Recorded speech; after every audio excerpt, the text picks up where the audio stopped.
Bismillahirrahmanirrahim. Assalamualaikum warahmatullahi wabarakatuh. Waalaikumsalam warahmatullahi wabarakatuh. Sebelum kita memulai pelajaran kita pada hari ini, mari kita bersama-sama membaca doa.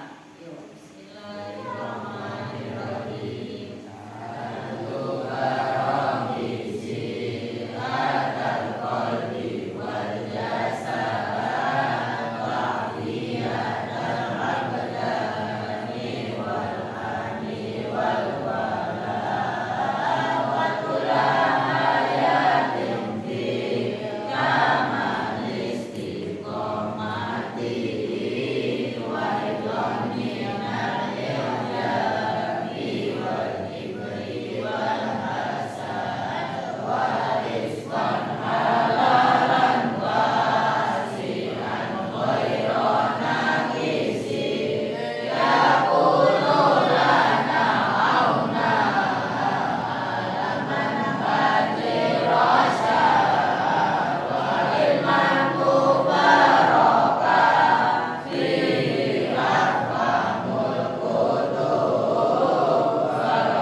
Pada sore hari ini kita akan mempelajari tentang tohar. Siapa yang tahu apa itu tohar? Mas Idris? Bersuci. Tohar itu artinya bersuci. Dari apa, Mas Pria? Dari sesuatu seperti najis atau hadas. Bersuci dari sesuatu yang berbentuk hadas ataupun najis. Jadi tohar itu dua, bersucinya dari hadas dan najis. Hadas terbagi dari berapa? Ada dua. Hadas apa aja? Hadas besar dan hadas kecil. Kalau hadas kecil bersucinya dengan wudu. Kalau hadas besar dengan mandi wajib. Nah, pada kesempatan sore hari ini yang akan kita bahas yaitu bersuci dari najis. Najis yang kalian ketahui ada berapa macam jenisnya? Ayo, Mas Ajim, ada berapa macam, Mas? Ada 3. Apa aja? Mutawasito. Yang ringan dulu apa? Mukhafafah. Terus mutawasito. Terus yang ketiga mukhalato. Kalau najis yang mukhafafah itu contohnya najis apa, Mas Arkan? Kencing bayi yang masih menyusu ASI kepada ibunya itu najis ringan. Mukhafafah itu najis ringan. Kalau najis mutawasito, Mas Fakih, contohnya apa? Buang air besar. Air besar. Itu apa lagi? Mas Ainul? Apa? Air kecil orang yang sudah balik. Ya. Mas Arif apa lagi? Darah, tanah, atau bangkai. Bangkai tapi bukan bangkai yang bisa dimakan seperti belalang, ikan, bangkai manusia itu tidak termasuk dalam kategori najis. Nah, najis mutasil itu ada dibagi dua. Najis apa aja? Apa yang tahu? Mas Anu, Mas Kiki apa? Rukmiyah sama Ainiyah. Ainiyah dan Bukmiyah. Nah, sekarang Mas Alan, kalau najis ainiyah itu yang bentuknya seperti apa sih najisnya? Ini ada dua nih, najis mutawasilnya ada dua. Ada najis ainiyah dan najis bukmiyah. Kalau yang ainiyahnya seperti apa? Ada bau, ada warna, ada masih kelihatan bentuknya. Kalau yang bukmiyah, siapa yang tahu? Mas Hasim? Bau dan rasa, warna sudah tidak ada. Nah, bau, rasa, dan warna sudah tidak ada. Najisnya sudah kering, tapi dia tetap najis. Yang terakhir, yang mukhaladhah. Yang ketiga, najis yang berat apa? Karena air liur, anjing, itu berat. Dari ketiga najis ini, cara membersihkannya juga berbeda-beda. Jadi jangan sampai salah. Kalau najis mau apa-apa, karena dia itu masih najis ringan, cukup kalau ada pakaian kita atau ada di sejadah atau di karpet itu kena air seni dari adik bayi kita yang belum makan. Tapi kalau dia sudah minum susu formula itu sudah nggak masuk najis mau apa-apa. Dia masuknya najis mutawasita. Jadi dia murni masih menyusu sama ibunya, belum tercampur dengan apapun juga. Itu maksudnya masih mau apa. Jadi cukup najisnya itu, ini ada najisnya nih, kita percikan aja air, kemudian kita kibaskan itu sudah bisa, masih bisa dipakai untuk ibadah. Kecuali kalau najis kalian yang sudah dewasa, kayak kencing, makanya yang ngompol, nggak bisa cuma dikibas gitu aja, terus bisa dipakai untuk sarungnya dipakai lagi untuk ibadah, untuk sholat. Harus dibersihkan sampai benar-benar suci.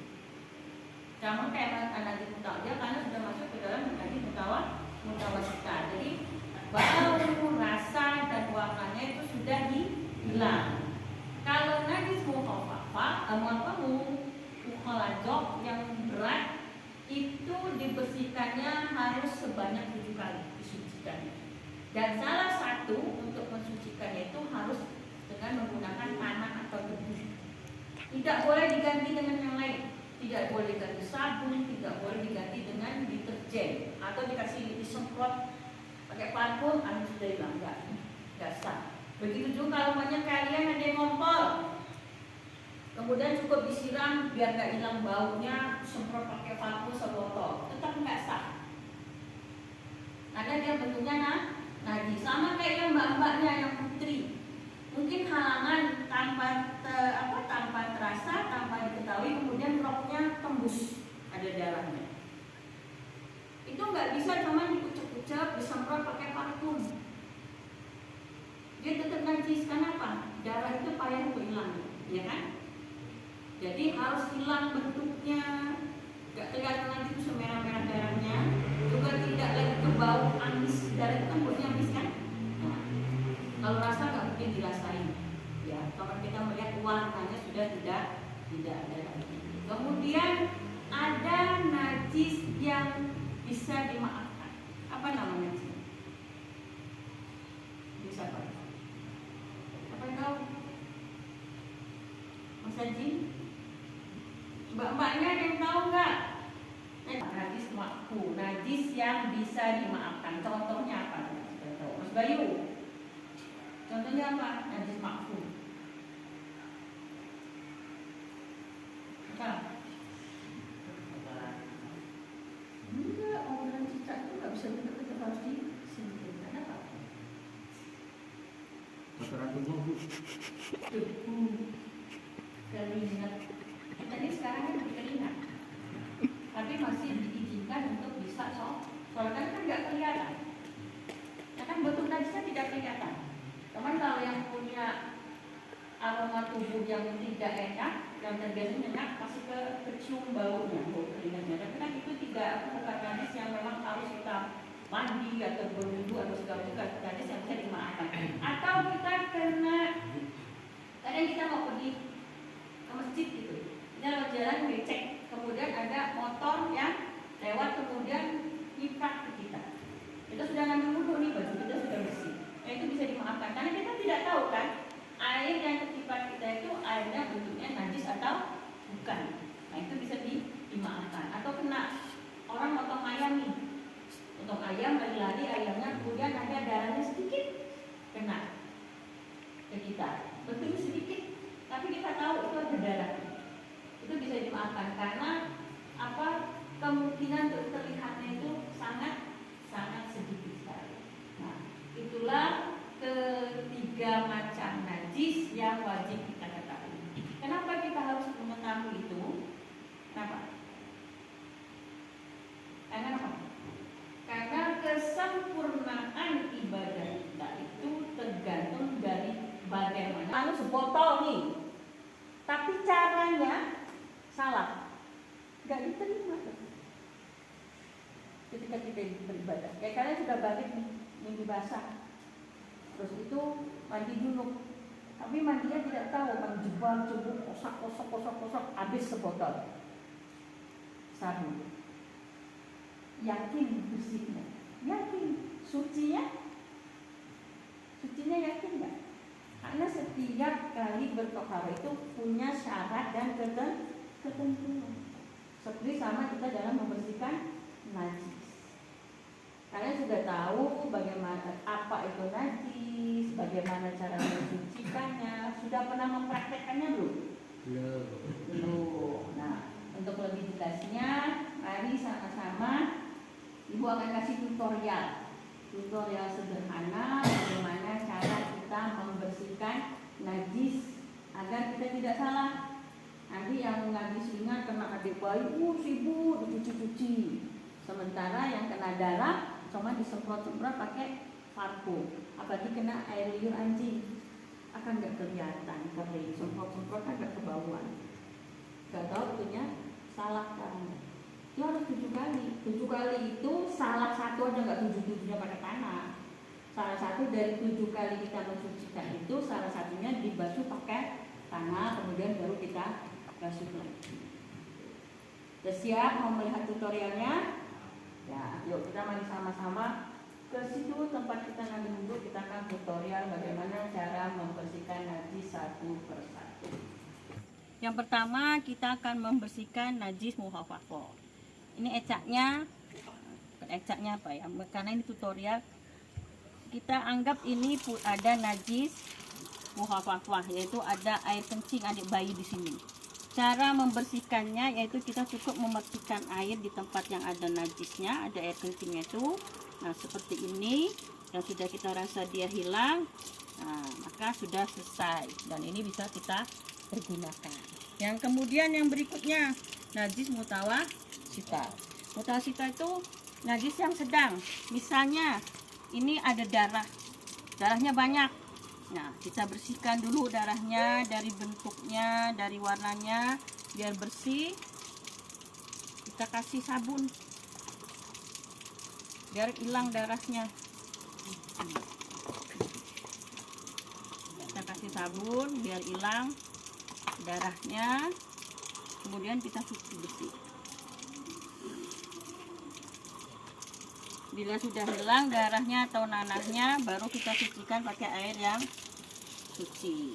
Itu yang kedua. Nah, najis mutawasita juga ada 2 macam. Yang tadi ini ainiyah, yang sekarang yang hukmiyah. Yang ini kering, ada kotorannya. Kita bersihkan dulu kotorannya sampai bersih, baru kemudian kita basuh dengan air yang suci lagi menyucikan. Boleh pakai sabun, boleh juga tidak, karena bentuknya sudah tidak kelihatan. Yang ketiga yang berat. najis mukhafafah. Misal tangan kalian lagi jalan, tahu-tahu di warung itu ada anjing yang kemudian iya, najis yang ketiga mukhaladah. Maaf lupa. Jadi ini misalnya tangan kita terkena jilatan air liur anjing. Nah, kita bersihkan 1 kali, 2 kali, 3 kali, 4 kali, 5 kali. Yang keenamnya kita basuh pakai tanah. Ini tidak boleh diganti oleh deterjen ataupun sabun mandi ataupun parfum. Tetap harus pakai tanah. Setelah itu baru kita siram yang ke-7 kalinya. Sudah jelas? Ada yang mau bertanya?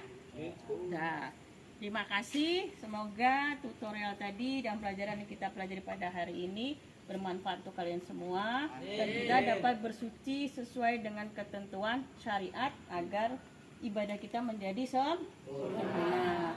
Assalamualaikum warahmatullahi wabarakatuh. Waalaikumsalam warahmatullahi wabarakatuh.